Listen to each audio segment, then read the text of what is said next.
verter num renegado da horda, à qual pertencia. Havia fracassado ao executar uma das ordens dadas pelos dragões, e estes não toleravam a mínima falha de seus subordinados e escravos. Eram impiedosos, simplesmente implacáveis ao exercer o poder, como ditadores da dimensão a qual estavam acorrentados.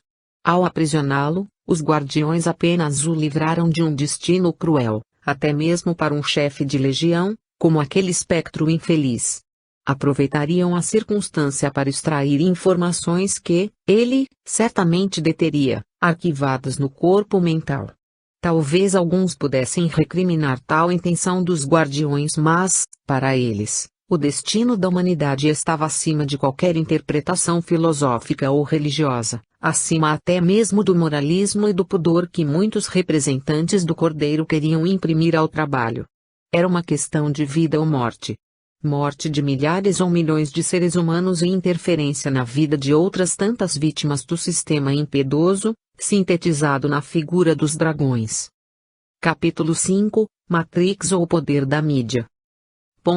Para que não sejamos mais meninos, inconstantes, levados ao redor por todo o vento de doutrina, pelo engano dos homens que, com astúcia, induzem ao erro.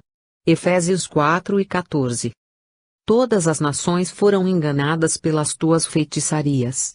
Apocalipse 18:23. O impositivo da justiça divina demandava que enfrentássemos o poder vibratório supremo dos dragões, como diziam eles, levando-lhes o ultimato do alto. Diante dos factos, ocorridos recentemente nesta dimensão, em que estagiávamos, pedimos ao comando dos guardiões que nos concedesse alguns momentos, a fim de que tivéssemos esclarecidas dúvidas, referentes a apontamentos feitos pelos próprios emissários superiores acerca do assunto. Muito embora esses ditadores do abismo trabalhassem em oposição, franca e aberta aos princípios do reino, e merecessem ser enfrentados logo, algo havia nos apontamentos que requeresse pesquisas mais detalhadas. Assim sendo, seleto grupo de pesquisadores e eu, como curioso acerca dos eventos que se passavam nos dois planos da vida, reunimos-nos em torno de Anton, Dante e Júlio Verne, com o objetivo de formular questionamentos que, além de facultar nossa instrução, me trouxessem informações que pretendia repassar aos encarnados, oportunamente. Assim que a reunião começou, Kiev, um dos guardiões de referência, foi quem primeiro perguntou, afoito. Queria saber, de Anton, a respeito do poder exercido pelos espíritos das sombras por intermédio da imprensa e da mídia em geral, no plano dos encarnados. Pode nos esclarecer sobre isso? Anton não se importou com o jeito pouco cerimonioso com que o espírito o abordou, o que talvez possa soar estranho àqueles que fazem questão de rigor na observância de regras de polidez e etiqueta, especialmente no que se refere ao uso de títulos que denotam respeito às posições hierárquicas. Ocorre que as posições hierárquicas, do lado de cá, existem tão somente para demarcar os deveres de todos nós. Em nossos relacionamentos, dispensamos os títulos e as pretensões de autoridade, bem como a pompa e o formalismo, quase sempre artificiais e com ar arcaico e fora de moda, a meu ver. Respeitamos apenas a autoridade calcada na ascendência moral e a elevação dos propósitos em favor da humanidade. Anton, pois, respondeu com boa vontade, as diversas mídias, existentes na atualidade, são instrumentos poderosos de manipulação de massas. Isso constitui facto público e notório, a respeito do qual, nem mesmo os encarnados costumam se iludir. Contudo, há quem se deixe levar pelas notícias, informações ou desinformações que são disseminadas pelos veículos de comunicação de massa, cuja condução está a cargo daqueles que detêm o poder, dos dois lados da vida. Não podemos ignorar a realidade de que são os espíritos que dirigem os destinos dos homens. Não é novidade que, por diversas vezes, presenciamos governos e governantes, sendo depostos ou assumindo o poder a partir do retrato que a imprensa fez da questão em foco no momento, seja por meio da televisão, da imprensa escrita ou do rádio. Mais recentemente, com o advento e a popularização da internet, tudo sucede ainda com maior velocidade. mudanças decisivas como essas, que cito apenas a título de exemplo, podem esconder motivações de quem está ao serviço de homens que detêm o comando da política das informações. Ou, às vezes, tais pessoas acabam por atender a interesses de modo inconsciente, ao colocar-se como instrumento dos poderes ocultos do mundo. Vamos nos ater a este início de século, período em que o planeta assistiu a diversas manipulações, levadas a efeito pela mídia, que revelavam o objetivo escuso de seduzir a multidão desprevenida e crédula, a fim de que levasse a sério ameaças supostamente gravíssimas, que espreitavam de perto toda a gente. Referimo-nos, agora, à gripe, cujo nome mudou, ao menos, 3 vezes, desde que eclodiu, com velocidade tão impressionante quanto maciça foi a exposição do tema nos meios de comunicação, paradoxalmente, durante período estranhamente curto. Da mesma forma abrupta como foi alçada à primeira página dos jornais e ocupou as principais manchetes ao redor do globo, subitamente desapareceu quase por completo, de maneira tão repentina quanto foi orquestrada. A chamada gripe asiática ou suína e, finalmente, H1N1, foi alvo do cômputo obsessivo do total de casos, acompanhado por estatísticas diárias e em tempo real, números não corroborados por nenhum órgão de imprensa, diga-se de passagem, que se contentaram em reproduzir os informes oficiais. Apesar da perturbação que causou, a doença mereceu, nos meses subsequentes ao anúncio da vacina, apenas cobertura irrisória da imprensa. A partir de argumentos alarmistas, informações modificadas e tendenciosas, insufladas por grandes corporações, governos e detentores do poder, vimos a população ser escancaradamente manipulada, tendo sido instaurada uma espécie de neurose coletiva sem precedentes. Curiosamente, a suposta epidemia foi notícia durante tempo suficiente para favorecer as mesmas megaempresas que, confortavelmente, descobriram a cura, o produto salvacionista patenteado e sintetizado por elas próprias, que começou a ser vendido no momento exato em que as massas responderam ao estímulo hipnótico, passando, inclusive, a exigir de seus governos a encomenda e a aquisição de lotes da droga. Que época incrível tem a ciência farmacológica, não? É claro que o senso mercadológico da indústria farmacêutica nada teve a ver com o facto de que o antídoto se tornou disponível logo após a doença, que surgira há pouco, haver-se alastrado, embora as pesquisas medicamentosas sérias, normalmente, requeiram anos a fio de estudos, testes e mais testes. Sem o saber, o povo se deixou induzir pelos veículos de comunicação, enquanto as contas bancárias dos institutos de pesquisa, dos grandes laboratórios, como também dos políticos que estavam por detrás da manipulação mental, cresciam soberbamente. Então a doença, que constituía risco iminente, que ameaçava a vida de milhões, que estava prestes a se tornar uma epidemia mundial, assim, da noite para o dia, transformou-se em risco zero. Ou, no mínimo, passou a ser ameaça tão irrelevante a ponto de não mais merecer cobertura da imprensa. Será que alguém é capaz de explicar o movimento de ascensão e queda do tema gripe H1N1, na mídia? O prestígio? Será que todos sabem que, com a saúde financeira seriamente comprometida, os grandes grupos de comunicação, ao redor do mundo, hoje extraem suas pautas praticamente das mesmas fontes, 3 ou 4 agências mundiais de notícias, que abastecem todos os veículos? É muito mais barato remunerar essas agências do que desenvolver apuração própria, com correspondentes ao redor do globo, isso é inegável. Apreciando e tirando proveito da ignorância, da falta de capacidade ou do hábito de submeter tudo à avaliação, assim como da passividade mental e emocional das multidões, entidades sombrias em conluio com executivos, proprietários e acionistas dos laboratórios, governos e políticos manipulam todos que se deixam arrastar por seus eficientes métodos de persuasão mediático-magnética, promovendo a indução mental e a hipnose coletiva, que chega às raias da histeria. Em outras épocas, nem tão distantes assim, o Brasil se viu às voltas com divulgações da mídia impressa, ou irradiada através das ondas de TV e rádio, que provocaram a escalada, ao poder, de diversas pessoas efetivamente arregimentadas, nos bastidores da vida, por inteligências extrafísicas descomprometidas com os ideais da política divina, do Cordeiro.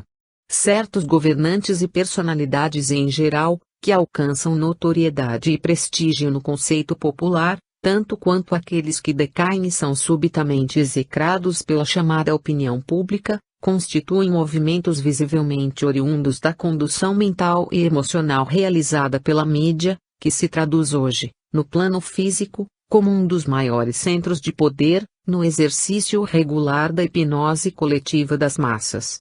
Respirando fundo, como se desse um tempo para nossas reflexões, Anton prosseguiu. Lamentável é reconhecer que, mesmo entre aqueles que pretendem ser os seguidores do Cordeiro no mundo, vemos a grande maioria hipnotizada pelos encantos, conceitos e desinformações, expressas através da televisão, do rádio, da mídia impressa e eletrônica. Aguardemos o amadurecimento dos homens residentes do planeta Terra, a fim de que possa ser dissipado o Maya, a grande ilusão da alma, segundo o hinduísmo, a ilusão insuflada aos sentidos pelo sistema vigente, e então os indivíduos acordem para a realidade que existe além do véu da fantasia e da ilusão. Inspirado pelas palavras de Anton, que fluíam com tranquilidade da boca de quem sabia do assunto, outro espírito adiantou-se, antes que eu erguesse a mão e perguntasse, mas se a mídia pode tanto assim, ou seja, se tem toda essa força, por que os espíritos superiores não assumem seus veículos com o intuito de irradiar a mensagem cristã ou espiritual para a humanidade? Desta vez foi Júlio Verne quem se insinuou, respondendo ao espírito de forma um tanto lenta, não obstante suscitasse imagens mentais vigorosas. Se me permite inferir, acredito que a pergunta reflita a ignorância a respeito da realidade espiritual dos habitantes da Terra, ousou o escritor, dando ênfase à sua voz, porém sem perder a tranquilidade nem aumentar o ritmo. Nós não estamos radicados num planeta de vivências superiores, tampouco somos ainda espíritos tão poderosos e esclarecidos, evoluídos ou espiritualizados que tenhamos, a nosso alcance, tudo aquilo que desejamos ou julgamos ser o ideal. Devemos observar o momento evolutivo do mundo que, por enquanto, tem a maior parte da população em situação acanhada de esclarecimento espiritual, de amadurecimento. Considerando-se os contingentes dos dois lados da vida, eu arriscaria dizer que mais de 70% dos habitantes da Terra situam-se em estágio crítico, no que concerne ao nível de despertamento da consciência espiritual. Tendo em vista essa realidade, nada promissora, temos pela frente muito trabalho a fazer, muitas sementes a serem lançadas e muito solo a ser regado, pelo menos por todo este restante de milênio, antes que o panorama do mundo seja favorável ou receptivo à atuação mais direta dos benfeitores da humanidade. Por outro lado, há que levar em conta que os espíritos, que dirigem os destinos do mundo, não militam sozinhos, que dependem muitíssimo de agentes e parceiros encarnados para realizar o trabalho que nos desafia a todos. Sob esse ponto de vista, reitero o que disse nosso amigo Anton, muitos cristãos, espíritas ou espiritualistas ainda se veem reféns da ilusão dos sentidos, do grande Maya, disputando questões menores, perdidos, muitas vezes, nas discussões estéreis, que não levam a nada.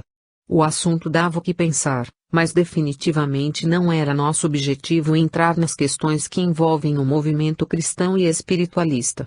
Mesmo assim, Júlio Verne concluiu seu pensamento, até que aqueles, que dizem representar o Cristo e as forças soberanas da vida acordem para a verdadeira dimensão do trabalho proposto, que exige a união de todos os agentes do bem, até que amadureçam o suficiente para perceber que a obra, da qual fazem parte, não pertence a este ou aquele mentor, a este ou aquele centro espírita ou agremiação religiosa. Temos de atuar contemplando as limitações impostas pela morosidade deste período de despertar da consciência cósmica.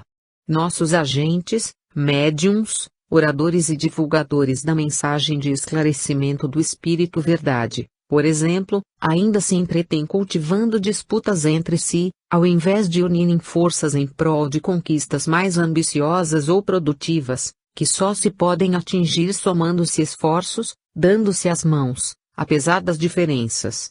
Quando alguém se aventura a tocar em determinado ponto mais sensível ou controverso acerca de suas atividades, a discussão descamba para a esfera pessoal e, de repente, adjetivos e acusações partem de cá e de lá, criando um clima delicado, que resulta no afastamento uns dos outros. Verne continuou suas observações, como alguém que vê a situação de fora, sem intrometer-se nas questões internas do movimento espírita, tecendo críticas sobre alguns comportamentos, dotadas de propósito elevado. Dessa forma, cada agente nosso, no plano físico, acaba atuando isoladamente, sozinho, com seu agrupamento de entusiastas ou seguidores, em vez de se unir a outros, em favor do coletivo.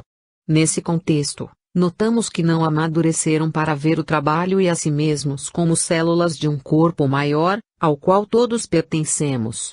Frequentemente, gastam precioso tempo ao defender causas e pontos de vista particulares, fomentando melindres e disputas que visam provar que seu mentor e as mensagens vindas através de si são mais corretas doutrinariamente, mais esclarecidas ou mesmo mais relevantes para a conjuntura atual.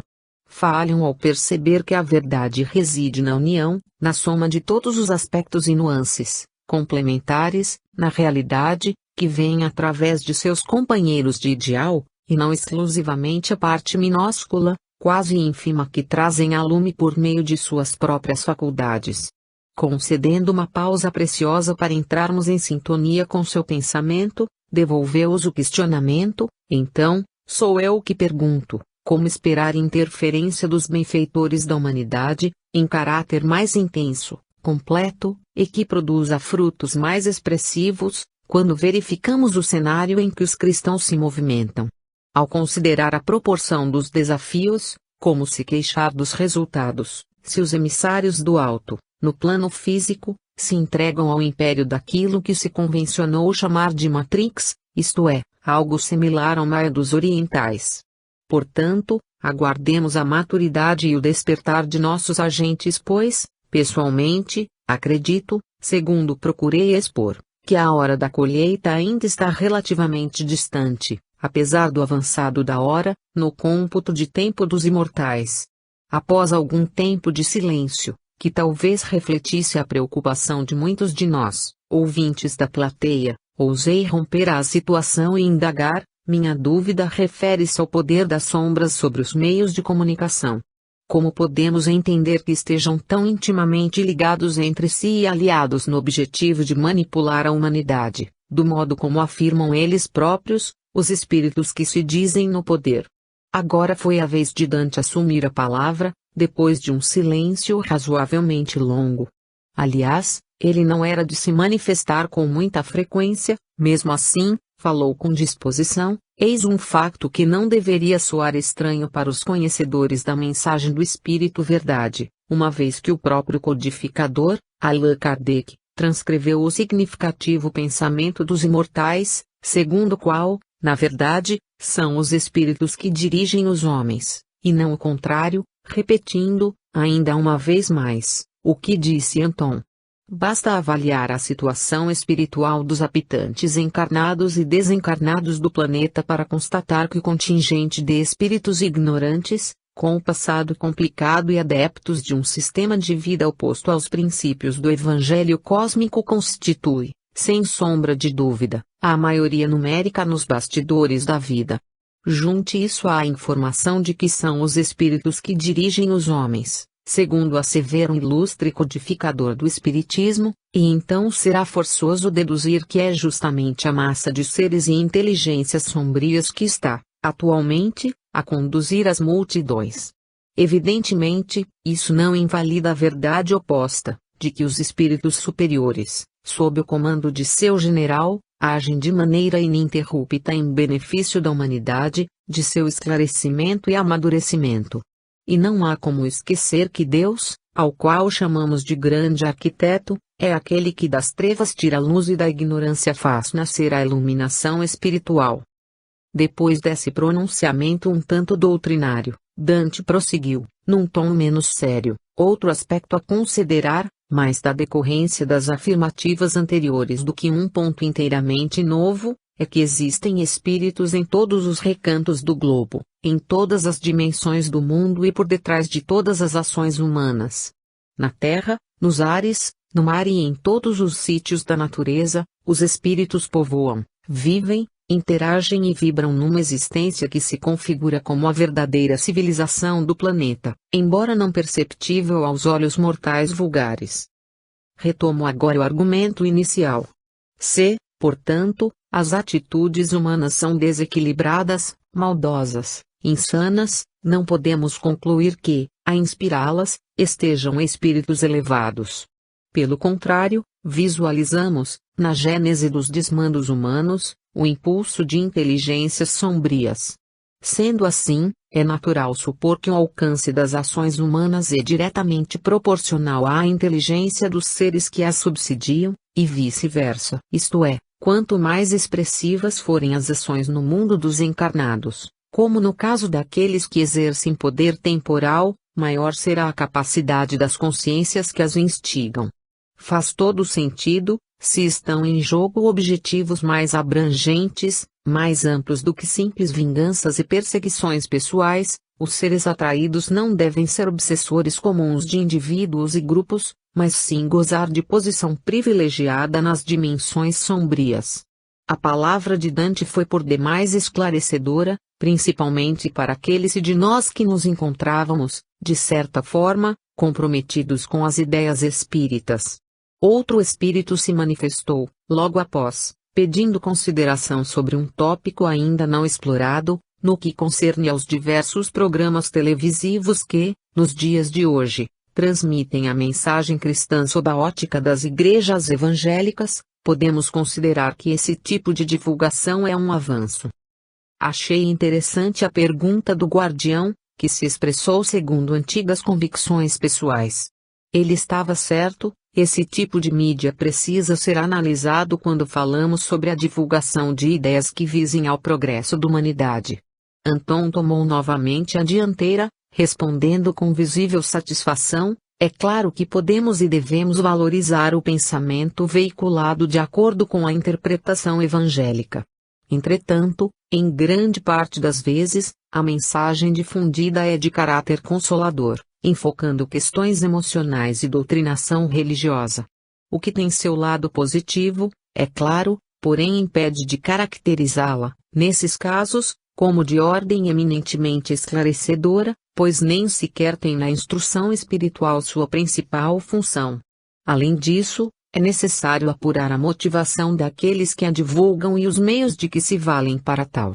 De modo geral, e que fique bem claro que há honrosas exceções ao redor do globo, pessoalmente não vejo no despertamento da consciência da humanidade o objetivo central e norteador dessas iniciativas, não obstante tragam um cunho essencialmente religioso.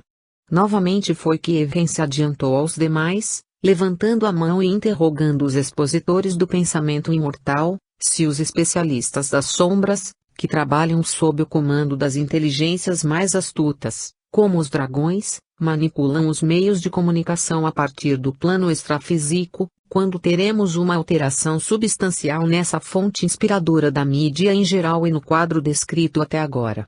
Foi Anton, ainda, quem respondeu. Acreditamos firmemente que a mudança geral da humanidade já está em pleno andamento. No entanto, ao examinar aspectos mais específicos, como a questão da mídia e do controle que sobre ela exercem pessoas, grupos e instituições, é preciso considerar o contexto em que se dá a interação entre os seres extracorpóreos e as mentes encarnadas. Sob esse ponto de vista mais amplo, as mudanças mais expressivas devem surgir à medida que houver amadurecimento da consciência humana. O ritmo de transformação do planeta é algo naturalmente lento, embora já tenha iniciado.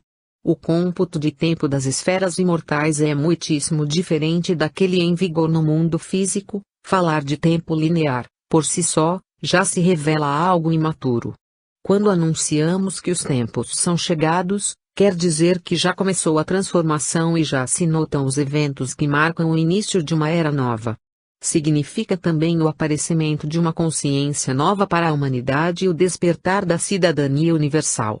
Mas isso tudo é um processo. E, como disse o Cristo, o Cordeiro de Deus, há cerca de 2000 anos, mas a respeito daquele dia e hora ninguém sabe, nem os anjos que estão no céu, nem o Filho, senão o Pai. Também há outro aspecto a se observar, a fim de que se evitem situações embaraçosas e uma avalanche de missionários da agonia, pregando o fim do mundo.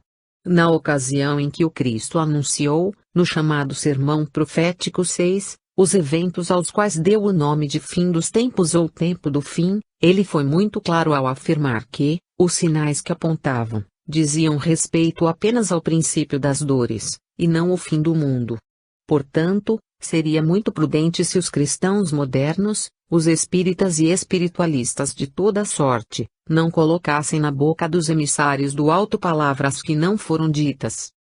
Nossa ação, junto aos elementos discordantes, que compõem a ditadura dos dragões, não é algo restrito a determinado período ou possível de enquadrar em datas, segundo os calendários do mundo das formas. Somos porta-vozes de uma mensagem muito clara para eles, todavia, convém acentuar que não estamos em condições de estabelecer prazos para a renovação da Terra. Se nem Jesus, o administrador planetário, aventurou-se a fazê-lo. Eis algo que somente o Pai sabe e somente a ele é dado administrar. Grande evidência de que determinado mundo começou seu processo de renovação, como ocorre com a Terra, neste ponto de sua história, é o início da reurbanização extrafísica do orbe, com a consequente e gradativa remoção das consciências cristalizadas ou estagnadas do panorama espiritual do mundo. Porém, é preciso notar que o intervalo necessário para que essa etapa se complete pode se estender de dezenas até centenas de anos. O tempo é algo muitíssimo relativo, e não se pode pretender que, do lado de cá, em nossa dimensão, ele seja computado do modo como regem as convenções humanas.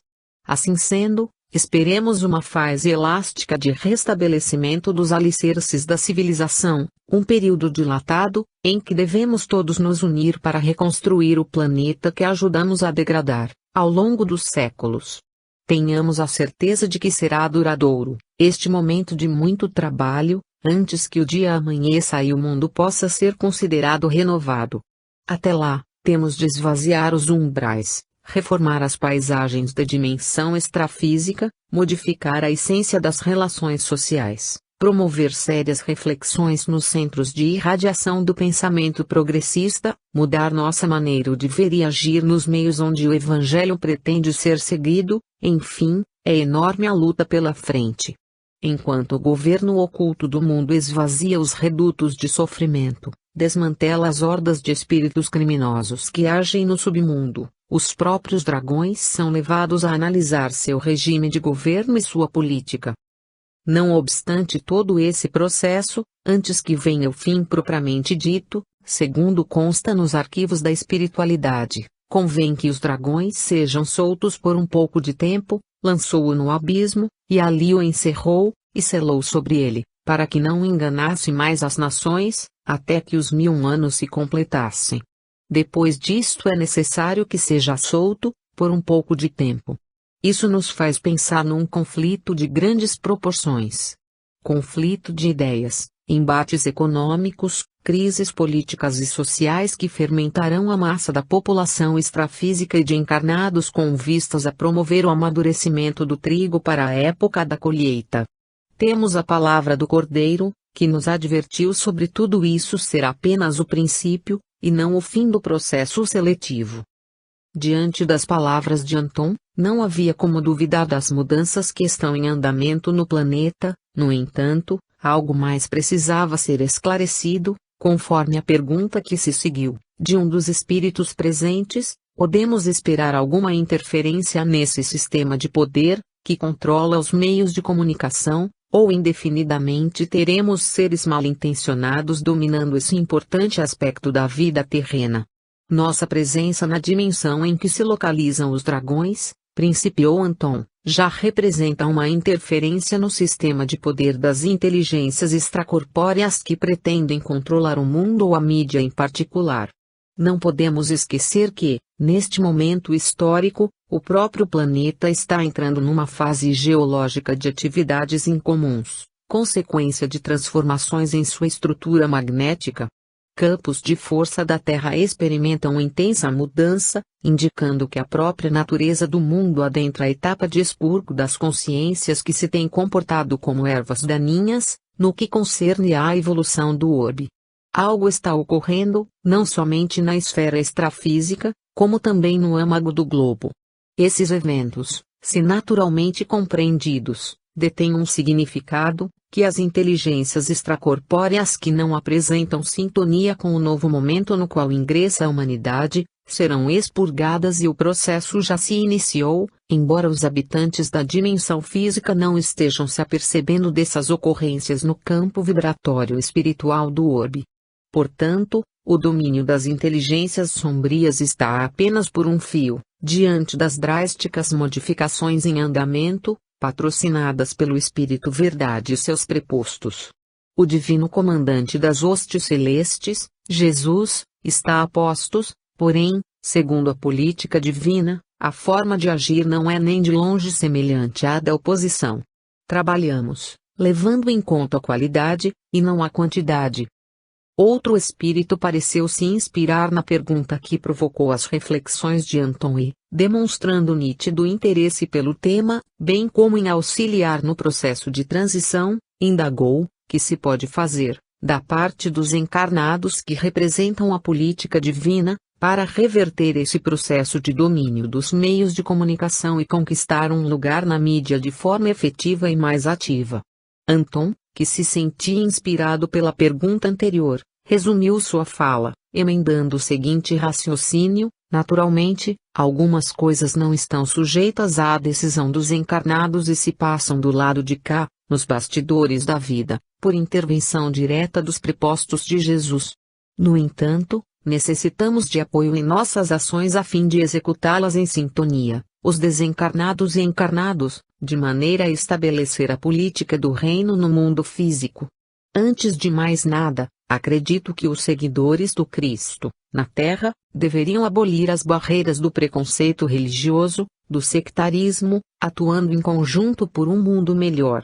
Deixar de lado as diferenças e aprender a respeitá-las, alistando-se sob a bandeira da fraternidade, da igualdade e do trabalho em comunidade. Porém, caso isso não se dê por livre opção, acredito sinceramente que, num futuro próximo, as dores coletivas pelas quais passará a humanidade farão com que os rivais se unam em benefício do coletivo, embora certamente não precisasse ser assim. Ainda é tempo de os trabalhadores da esfera física deixarem de lado suas pretensões de santidade, seu espírito missionário e salvacionista para então se aliarem, pois, breve, muito breve, todas as forças serão necessárias a fim de preservar e irradiar a mensagem do Cordeiro, em meio ao período de severas provas que se abaterão sobre as nações do mundo. Sem união, não haverá como sobreviver na luta que se avizinha.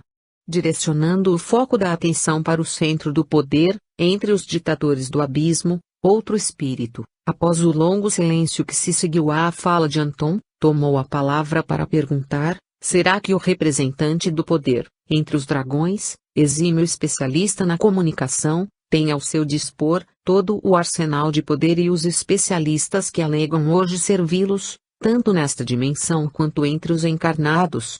Com certeza, nisso eles não estão mentindo.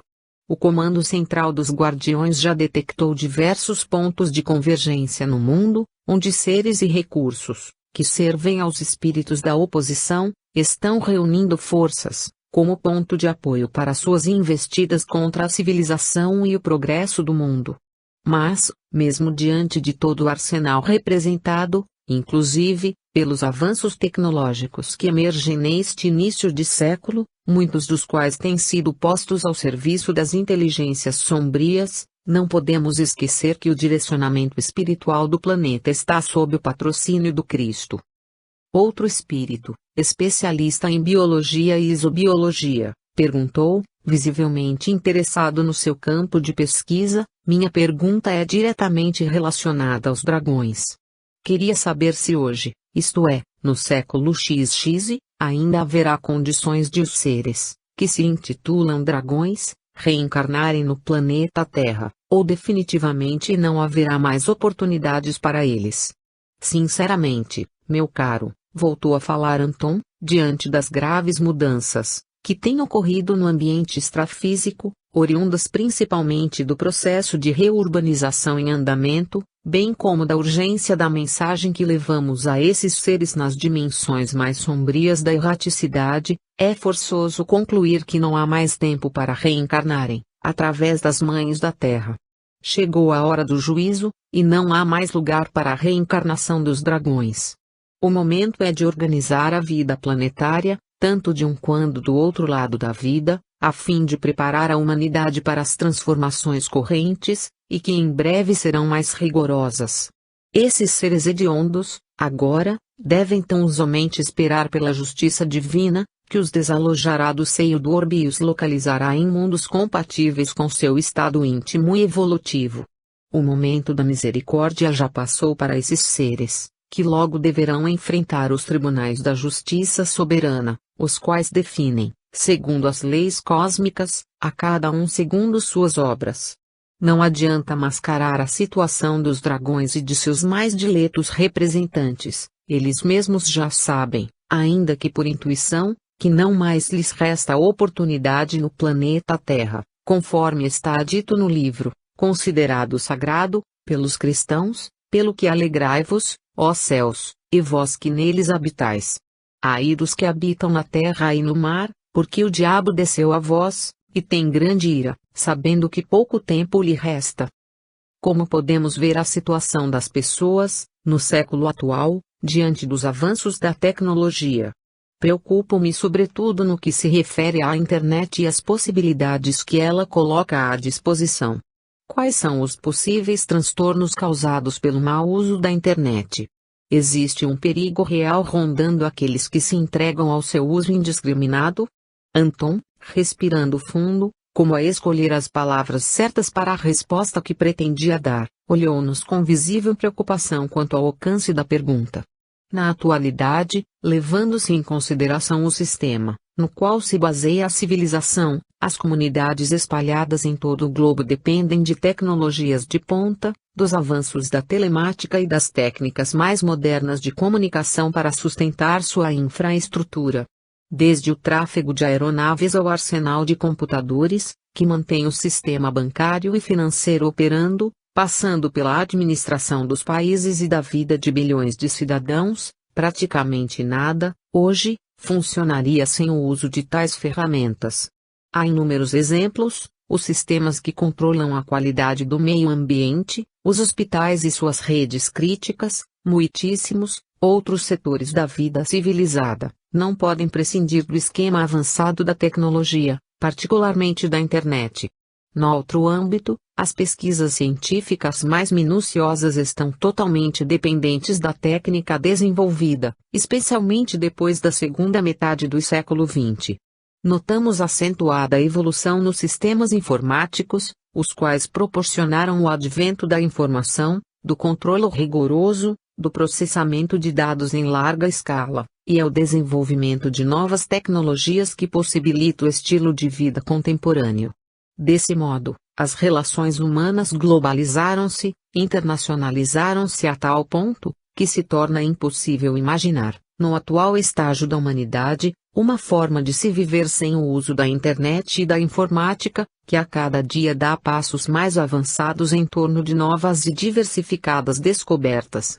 Mas essa revolução do conhecimento, da informação e da inteligência humana, não passa incólume diante da ação de espíritos muito mais experientes do que os homens encarnados. Sob esse prisma, buscamos estudar como a hipnose e a indução magnética estão se tornando também cada vez mais difundidas e globalizadas, usando os recursos da mídia, da tecnologia e do ciberespaço. Não há como circunscrever a atuação dos espíritos das sombras e, lamentavelmente, vemos avançar também as modernas técnicas de obsessão, com o aparecimento da internet e dos meios de comunicação mais modernos. O uso de drogas virtuais, a dependência crônica de salas de bate-papo, chats, redes sociais, entre outras ferramentas, tem contribuído, também, para a derrocada dos valores morais, éticos e humanitários, pois, através desses mecanismos, os lares são invadidos, perde-se a privacidade, e o domínio das mentes torna-se algo muito mais real do que nos filmes de ficção. E espero que minhas palavras sejam entendidas, pois não estamos depreciando o recurso em si, num discurso retrógrado, mas sim chamando a atenção para o modo como tem sido empregado, muitas vezes inadvertidamente. A verdade é que não podemos ser ingênuos, ao ponto de imaginar que os humanos usam a alta tecnologia sozinhos, isolados, sem a presença de seres extracorpóreos, que se infiltram em seus pensamentos, emoções e sentimentos, lançando mão das mais modernas técnicas de transmissão de ideias e manipulação mental. São as modernas obsessões, as obsessões do ciberespaço, ou técnicas avançadas de manipulação das massas, presentes no dia a dia dos encarnados. Por isso, há que desenvolver o bom senso ao lidar com essas mídias. Somente há alguns anos, os encarnados se têm deixado inebriar em suas redes mais sutis de entretenimento, prazer ou conhecimento, porém, os espíritos da oposição, há muito já conhecem essas técnicas. Para os encarnados, constituem o que existe de mais atual, para os espíritos, representa algo trivial, com o que já estamos familiarizados, há bastante tempo. Assim sendo, cabe-nos inspirar os seres na Terra para o uso decente, ético e comedido daqueles instrumentos que a cada dia chegam ao seu domicílio, no plano físico, a fim de que desenvolvam a sabedoria de usar sem abusar, tampouco se transformarem em dependentes virtuais ou tecnológicos. Trata-se de não se tornarem seres castrados em sua inteligência e altamente manipuláveis, tanto por encarnados quanto por desencarnados imprevidentes e descomprometidos com os ideais cósmicos do Evangelho e do Cordeiro. A reunião não poderia se estender mais, pois precisávamos atentar para outras atividades. Antônio nos propôs reuniões entre as atividades, assim teríamos condições de nos manter informados e entrar em detalhes sobre as variadas questões que suscitavam nossa curiosidade. Deixamos o ambiente do aerobus e demandamos o trabalho com a urgência que nos era solicitada. Tão logo deu por encerrada a reunião, Antônio ordenou disparar-se o alarme no acampamento dos guardiões. De diversos locais, exércitos de espectros se aproximavam. Por enquanto, não corríamos nenhum perigo, porém, não podíamos abusar da sorte. Estávamos em território inimigo e, ali, os dragões eram os senhores absolutos. Eram o poder vibratório supremo de todos os domínios do abismo. Capítulo 6 – Salto entre as dimensões. Conheço um homem em Cristo que há 14 anos foi arrebatado até o terceiro céu. Se no corpo não sei, se fora do corpo não sei. Deus o sabe. E sei que o tal homem, se no corpo, se fora do corpo, não sei. Deus o sabe, foi arrebatado ao paraíso, e ouviu palavras inefáveis, as quais não é lícito ao homem referir. 2 Coríntios 12, 2-4. Os calendários do planeta Terra marcavam o início de um novo ano quando, nos bastidores da vida, transcorriam estes acontecimentos. E a maioria dos habitantes do mundo, envolvida com a vida social, as futilidades e dissabores, comuns aos encarnados, nem sequer imaginava que factos importantes se desenrolavam em outra dimensão do universo.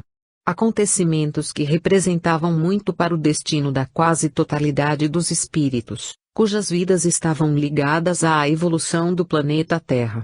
Os dirigentes das nações, com raras exceções de alguns líderes, nem ao menos sabiam da existência de outras dimensões, ou evitavam pensar nisso. A maioria dos representantes do Cordeiro, no mundo, já sentia que algo diferente se passava em seu planeta, simplesmente pela observação dos factos, das notícias do dia a dia, que cada vez mais assustavam a população ou despertavam sérias reflexões, naquelas pessoas dadas ao pensamento filosófico. Poucos sabiam da existência de um plano extrafísico ou de outra dimensão, mas ainda assim, esse conhecimento era irrisório, diante da multiplicidade de acontecimentos que estavam em curso. Tateavam, no que dizia respeito ao conhecimento espiritual e à vida, em outras dimensões. E aqueles que sabiam e aceitavam a existência de outro fator dimensional não tinham conhecimento especializado, científico, que lhes trouxesse minúcias a respeito dos mundos, fora dos limites vibracionais do planeta Terra. Por outro lado, os dirigentes espirituais encarnados, de qualquer religião, estavam mergulhados em seus pontos de vista a respeito de suas acanhadas verdades, muito ocupados com a disputa sobre quem detinha o conhecimento pleno ou verdadeiro da vida espiritual. Eram pessoas boas, mas estavam perdidos na política interna de seus movimentos. E momentaneamente incapazes de perceber a movimentação intensa que se passava nos bastidores da vida e que definiria o destino do mundo chamado Terra. Depois é que algum conhecimento veio inspirar os terrestres, aqueles que estavam preparados para abordar outra perspectiva do contato extrafísico, depois é que novos conhecimentos foram levados aos estudiosos da vida em outras dimensões. Mais tarde que seriam abertos os olhos de tanta gente sobre o sistema de poder dos magos negros, cientistas e toda a estrutura de uma vida intensa e ativa, muito além dos modelos antes concebidos pelos estudiosos da vida no além. E, ainda mais, quando a vida, no chamado além, ficara muito mais agitada, muito mais complexa e os problemas do mundo foram apresentados como intimamente ligados a todo um universo vivo e vibrátil. Aí sim, começou a haver uma esperança maior. Esperança de que os escolhidos do Cordeiro, seus representantes no mundo, finalmente pudessem despertar para a importância de sua ação na transformação do planeta. Uma nova consciência estava sendo elaborada, novas responsabilidades eram trazidas à tona, enquanto um novo mundo estava sendo parido, gerado nas cinzas do velho, embora com dores de parto, análogas àquelas que uma mulher enfrenta, ao dar à luz um novo homem. Nesses dias, em que nos bastidores da vida ocorriam importantes mudanças e, no palco do mundo, os humanos da Terra presenciavam a mudança geral que se processava no sistema vivo do planeta, os guardiões, os amigos da humanidade, entram em ação. Os ditadores do submundo entram em cena mais uma vez, na tentativa de deflagrar uma guerra total e, de repente, os amigos da humanidade aparecem no palco dos acontecimentos. Enquanto isso, abre-se uma porta dimensional para a abordagem do sistema de poder dos inimigos do mundo e do progresso, sem que a maioria dos habitantes do planeta o suspeitasse. Relatos de Raul. Meu espírito pairava acima do corpo. Apoiado por mãos invisíveis, voava, como se estivesse entre o sonho e a realidade. Asas imperceptíveis pareciam sustentar-me nessa mudança de vibração até que fui, aos poucos, libertando-me do peso da substância material que representava o meu corpo. E meu espírito passou a refletir os mesmos contornos observados em meu corpo físico, porém mais delgado, mais afinado com o universo, no qual eu me projetava. Era um mundo mental, uma espécie de universo paralelo, que vibrava numa frequência ligeiramente diferente daquela onde repousava meu corpo. Havia outros seres, outras sensações, eram criaturas que se movimentavam com seus outros corpos, diferentes do meu, mais ágeis, mais energéticos e menos substanciais, no que concerne aos componentes materiais. Como fantasmas, os percebi ainda quando entrava em estado alterado de consciência. Seus impulsos mentais e suas emoções atingiram meu espírito num ritmo já conhecido por mim, numa frequência a que eu já estava acostumado. Porém, pareciam querer de mim algo que eu ainda não sabia definir ou ao menos não tinha a mais leve intuição do que seria. Pelo menos ainda não. Os impulsos mentais pareciam se repetir num certo diapasão, embora o ritmo ficasse mais e mais intenso. Em mim, era como se causasse uma ressonância que não saberia definir. Aliás, eu nunca sabia definir esse tipo de impulso ou essa digital energética que constantemente se repetia, como vinha se repetindo há muitos anos em minhas experiências extrafísicas, em mundos pouco conhecidos e dificilmente analisáveis. Com muito esforço mental, consegui apagar de minha mente a ideia e a sensação de um cansaço que teimava em imprimir a sua marca. Lenta, inexoravelmente, abandonei a caverna de tecidos, músculos e ossos que me prendia o espírito ao mundo dos mortais. Embora todo o esforço da memória celular, da força quase gravitacional, que o corpo exercia sobre minha mente, as células cinzentas do cérebro foram incapazes e impotentes para reter meu espírito, que se desprendia, a despeito dessa força de atração exercida pelo escafandro de carne. A matéria animal, com a qual eu convivia em simbiose profunda, gradativamente cedia, como ceder a outras tantas vezes em que eu recebia o influxo de consciências, que habitavam dimensões paralelas da vida universal.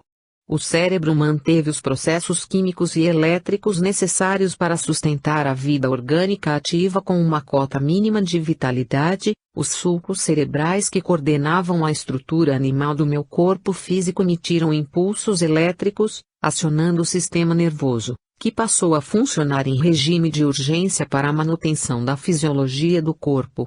Eu despertava para uma nova etapa de vivência, fora dos limites vibracionais impostos pelas leis da física. Meu espírito extraiu todo o néctar dessas experiências, vividas muito além da imaginação dos homens comuns do planeta. Eu despertava para o trabalho, para a ação, num universo diferente mas, para mim, cada vez mais familiar, sob o comando de consciências extrafísicas, que colaboravam com aqueles que orientavam os destinos da humanidade do planeta Terra. Agora eu era Raul, não mais a personalidade cheia de limitações, que caminhava pelas ruas do mundo. Aqui, ou melhor, neste aqui e agora, onde me movimentava, outros sentidos, outras faculdades e novas habilidades que eram despertadas em meu corpo espiritual, faziam de mim um colaborador íntimo daqueles que me chamaram para a grande batalha espiritual. Assim que me estabilizei fora do corpo, configurando minha aparência, de acordo com a necessidade do trabalho, fiquei sabendo que os impulsos mentais vinham dos poderosos guardiões ou sentinelas, com os quais me achava ligado, numa amizade indissolúvel. A hipnose exercida pelo cérebro físico, que causava a ilusão dos sentidos, já não tinha força sobre mim, fora do corpo. Aliás, eu sabia, como sempre soubera, que aquele corpo não era eu. Era apenas uma prótese material descartável, usada por mim a fim de me relacionar com amigos, parentes e a sociedade do mundo durante o intervalo de tempo a que chamamos vida.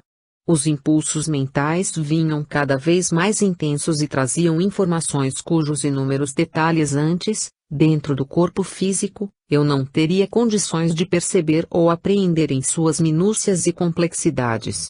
Era como uma avalanche de conhecimento que vinha em bloco, sendo liberada em minha memória extrafísica, fora dos limites vibracionais do corpo, que me servia de instrumento temporário. Em meio ao nevoeiro de fluidos, que me envolvia, em meio às névoas de lembranças, que se estabilizavam junto com o conhecimento arquivado na memória espiritual, extrafísica, mental, surgia um ser, um rosto, que se apresentava aos olhos da minha mente através daqueles outros sentidos, os quais não poderiam ser expressos pelo cérebro que ficara prisioneiro na roupagem física. Pouco a pouco, foram tomando corpo os contornos de um homem, um espírito de feições fortes, graves, mas amigo. Também se formava lentamente, mas de maneira a não deixar dúvida sobre o lugar onde eu estava, o ambiente do centro de comando de uma das bases dos Guardiões, já conhecida por mim desde um período anterior à última existência física. O Ataba era um espírito estrategista, tático e líder de uma equipe de especialistas em estratégias de guerra, sob o comando maior do Cordeiro. Enfim, ele era um dos seres vinculados diretamente às instâncias da justiça divina. Quando entrava em ação, nas regiões profundas da subcrosta ou do abismo, seu rosto marcante e sua postura quase imóvel conferiam-lhe um aspecto muito semelhante ao de um lince. Por tudo o que conheço a seu respeito, posso dizer que o Ataba é extremamente zeloso com a tarefa que lhe compete, tanto quanto cioso ao defender os princípios éticos do reino. Dava-me a impressão de que não se deixava guiar pelas emoções, como muitas vezes nós, encarnados, fazemos. Sempre o vi adotar medidas com base em avaliações frias e exatas dos factos em jogo, e não em interpretações que colorem os eventos a ponto de adulterá-los. Talvez essa sua capacidade o fizesse um dos mais destacados guardiões e líder nato. Assim que me vi fora do corpo, tentei ser delicado e respeitoso ao máximo com o guardião, com quem muito aprendi acerca dos perigos que, vez ou outra, nos rondavam no decorrer de nossas atividades no mundo. Não perca tempo com formalidades, Raul, declarou, com a potência de voz que lhe era comum, em períodos como aquele, de investidas mais intensas. Afinal, somos amigos e estamos no mesmo time. Você está exagerando, falei de forma a não deixar dúvida sobre minha consideração para com ele. O Atab fez uma mesura enquanto se virava para os instrumentos que tomavam toda a extensão da cabine de comando do aerobus, para onde me conduziu, após minha mudança de vibração, durante o desdobramento. O veículo apresentava-se à minha visão, como algo imenso, uma criação da técnica sideral dos guardiões. O Atab monitorava tudo ao redor. Depois de dar algumas ordens a outros espíritos de plantão, engenheiros, técnicos, especialistas em cibernética e outros que trabalhavam no interior do aerobus, organizou, pessoalmente, a partida do veículo astral que nos abrigava. Até então, eu não tinha percebido em que região daquela dimensão estávamos ancorados. Desde que começamos a enfrentar, mais diretamente, os seres que dominam as regiões sombrias, os senhores da escuridão e os ditadores implacáveis do abismo, tivemos de adotar medidas de segurança extremas e bastante necessárias, tanto para proteger os médiuns que servem conosco, desdobrados, quanto para nossa própria segurança. Espíritos especialmente treinados foram remanejados em suas funções, a fim de dar apoio aos destacamentos de guardiões. Temos recebido ordens diretamente da administração espiritual do planeta, com o intuito de movimentarmos os recursos para a grande transformação que se aproxima.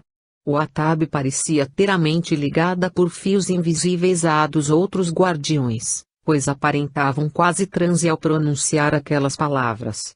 Temos, na atualidade, um considerável número de guardiões e especialistas do plano extrafísico monitorando todos os departamentos da vida planetária, de maneira especial os gabinetes dos governos do mundo. Infelizmente, porém, nem sempre conseguimos realizar nossas tarefas de maneira proveitosa, pois além de sermos ainda humanos, mesmo nesta dimensão e nas outras por onde transitamos, contamos com as dificuldades criadas e mantidas por inúmeras pessoas que, no plano físico, dizem ser nossos aliados. Isso nos faz procurar, noutros campos, agentes mais decididos, digamos assim, e assim prepará-los para as tarefas em andamento nos bastidores da vida. Por enquanto, os guardiões só podem trabalhar, então, em questões mais gerais, ou melhor, de abrangência planetária, não é mesmo? Perguntei, sem qualquer embaraço. Vocês têm de concentrar a atenção e a ação nos focos de poder dos dragões e seus aliados, uma vez que tais focos são de natureza impiedosa e maligna. Como conciliar essa necessidade às dos diversos agrupamentos no plano físico, que do mesmo modo reclamam a intervenção mais direta dos guardiões? Que podemos fazer, Raul? A Terra já está em franco processo de mudança para outra etapa de sua evolução. Temos de deixar que, guardiões menos experimentados, tomem conta desses núcleos, embora estes também sejam importantes para um momento evolutivo da humanidade. Recebem assistência conforme a importância do papel que desempenham nesta hora de decisões para o destino dos humanos do planeta. Enquanto não dispusermos de mais gente especializada, temos de lançar mão desse contingente de trabalhadores. Consigo avaliar a enorme demanda de pessoal especializado e as dificuldades que vocês enfrentam do lado de cá, falei, referindo-me aos trabalhos e à rotina dos guardiões nas dimensões paralelas do planeta Terra. Além de médiums com boa vontade, precisam de pessoas que se instruam e se preparem como numa escola de oficiais, para trabalharem como auxiliares seus. Puxa, enfatizei, isso não deve ser fácil, mas não é somente isso, Raul, respondeu o Atabe. Não basta ter gente que se prepare, em termos de conhecimento. Para trabalharem diretamente ligadas à nossa equipe, é preciso pessoas que sejam menos místicas, não dadas ao fanatismo religioso ou espiritual. Isso sim é um desafio. Queremos e necessitamos de seres humanos que tenham os pés bem fincados no chão.